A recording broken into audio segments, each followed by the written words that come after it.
So welcome to being here today, and I'm particularly sad to be in an empty sanctuary today because it's one of my favorite days when we've had a snow and then there's sun, and every once in a while there's an unexpected rumble. There goes one right now on cue as the snow flies off the ceiling. So if you hear a weird noise mid-sermon, it's the snow coming off the roof. Several days ago, I turned the page of my wall calendar and exclaimed in joy when I saw the picture, a black-capped chickadee. Perhaps this strikes you as odd because, well, black-capped chickadees are rather common in Massachusetts in December. Or perhaps you are wondering, what's a black-capped chickadee? That would have been my question until very recently. Indeed, my joy emanated from the fact that I could recognize the bird. As I have spent time outside camping, hiking, kayaking over the years, I generally noticed birds around me, but did not really know their names beyond the most common of birds, bluebird, robin, etc. Recently, I decided to change this by buying a bird feeder and downloading a bird identification app on my cell phone. Over the last couple months, there have been very many black-capped chickadees at my feeder, along with tufted titmice, song sparrows, and red-belly woodpeckers. Suddenly, the view outside my window has become very busy indeed. Similar to my own ignorance, artist-writer Jenny Odell recounts sitting in the Rose Garden in San Francisco and not knowing the names of the birds, the lizards, or other living beings with whom she shared space on her walks through the park. Odell decides to learn their names, to learn the ecological system in which she dwells. To do so, she learns to pay attention. The premise of Odell's book, How to Do Nothing, Resisting the Attention Economy, is that we are in danger of losing the gift of our attention to economic and cultural forces, to what she calls the attention economy. In other words, there is money to be made by capturing our attention, so there are companies out there trying to do just that. We're all familiar with the long roll of advertisements in society. They pop up in newspapers, stop the music flow on the radio, and create breaks in TV shows. More recently, social media platforms like Facebook and Twitter make money by using our natural desire to connect with other people and to follow how many likes or retweets we have. Returning again and again to scroll through our social media feed, the ads keep rolling by. Has anyone else bought something from a Facebook ad? The issue of capitalizing on our attention is also central to the 24-hour news cycles. Hour after hour, we are pulled back in while commercial breaks pepper the programming. All these media streams compete for our attention and compete for our money by actively seeking to grab and hold our attention. There is a danger in this, warns Odell.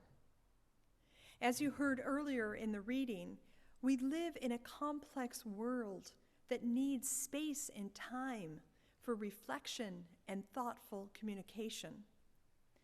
To be able to slow down and simply think, we need to be able to break free of the hold of the attention economy. To do so, we also need to be free from the demands to be productive and efficient all the time. Odell recounts how more than 100 years ago, the labor movement resisted surrendering their attention to their productive work life by fighting for an 8-hour workday. Back to 1886, workers pushed for, quote, 8 hours of work, 8 hours of rest, and 8 hours of what we will. I like that last phrase, 8 hours of what we will. Without time away from this attention economy and the demand to remain productive, Odell suggests we risk becoming a culture without the patience for nuanced thought or anything less than obvious.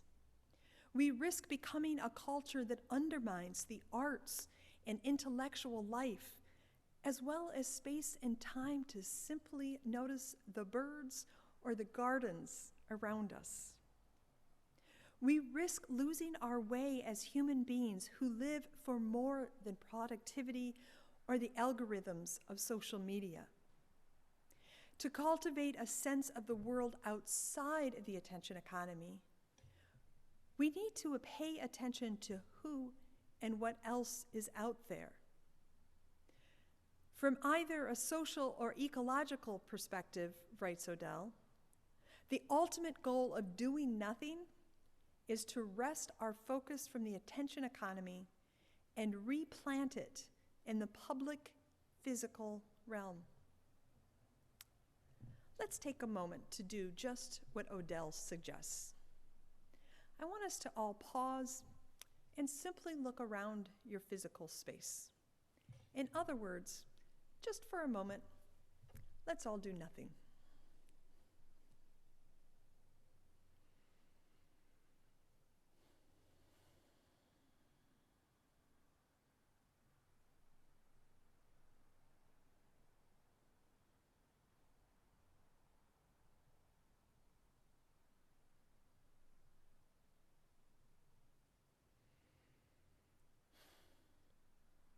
What did you notice?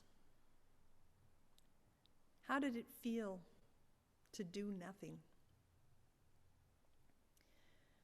Doing nothing not only as an act of resistance to the attention economy, it can also be an opportunity to reconnect with our particular physical place.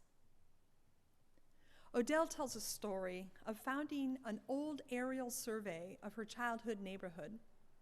Amidst the imagery of cleanly defined roads, she noticed a small squiggly line, a creek. A creek? Did she remember a creek? Then she recalled, quote, "The creek was the place that you couldn't get your ball back from if it went over the fence at the edge of the schoolyard."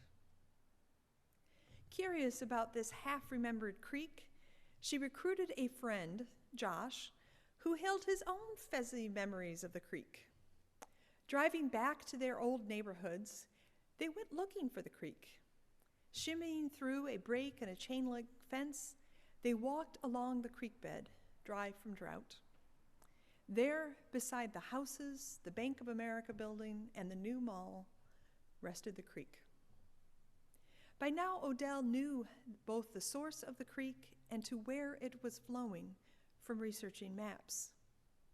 She knew that despite all the concrete and development, the creek remained as a remnant of a watershed that predated it all.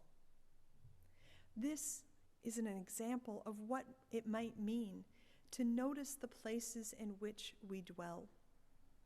By doing so, we shift our experience of our world. Indeed, what we choose to pay attention to renders our world. As Odell puts it, my experience is what I agree to attend to. Only those items which I notice shape my mind. Without selective interest, experience is utterly chaos. We do not have unlimited attention. And yet the flow of information, headlines, social media posts, work deadlines, and so much more competes for our attention. Day after day, moment after moment, an overwhelming rush of information vies for us to look here and surrender our attention in one direction rather than another. Inevitably, we must selectively choose where our attention goes. Doing so renders our experience, indeed our reality.